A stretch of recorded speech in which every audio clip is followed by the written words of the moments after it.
We are backstage with Jim Messina. How are you today? I'm good. I'm very good. Thank you. It's nothing like outdoors, the summer, and live music. Isn't it some of your best memories? It is, and especially this day because it's 80 degrees. It's not raining. The crew is wonderful. It could have rained. Yeah. I saw some clouds. It rained yesterday. It did. So many great memories, you've given us. What are your greatest memories of the Loggins and Messina era?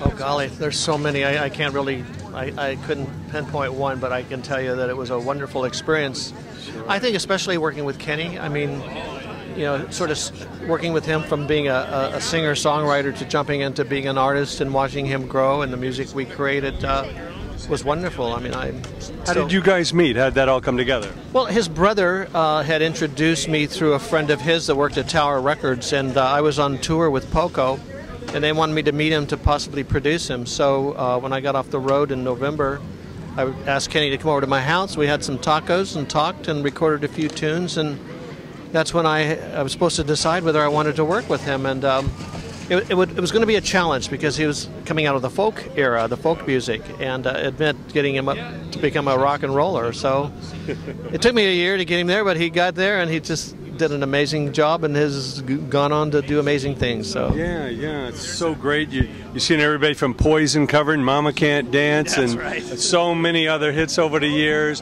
And Poco, we can't forget about Poco. That's right. What is your greatest memories about the music you made with Poco? Oh my God, we did. I think one of my most fond memories was us actually recording that live album that we did in Boston.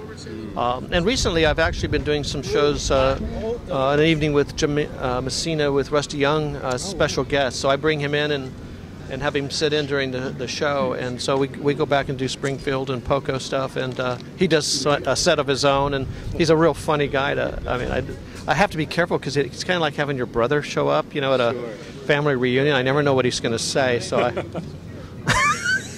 he's cool, though. Yeah. Now, what is it about the music, from the 60s and the 70s? It seems like it hasn't aged, Everything today is so processed, and the internet and this and that. There was a mystique about the music. There was a purity about it. What else do you think that made that music so timeless? Well, I believe that when I look at it, we were writing our own material. We were arranging our own material. We were being influenced by those before us. We were performing live. It was all about being in the moment and being craftsmen. We were songsmiths and musicians, and it was a way of life. And we talked about our lives and our music and our songs. I think it still happens today, but you have to look at lifestyles have changed. You've got the rap music, which is a culture. They're expressing themselves in their language and in their terms, as we did back in the 70s and 60s with the country rock. But I think in every level of music, you're going to find some really wonderful stuff, and you're going to find mediocre. And we just evolve. It's all the same stuff, just a different time. Sure. And all that you've been and seen through, what advice do you give to that young songwriter or young band today? Well, I think the most important thing is stay true to what you're doing, to your heart, to your lyric. And I know this sounds terrible, but stay away from the drugs, stay away from the social crap.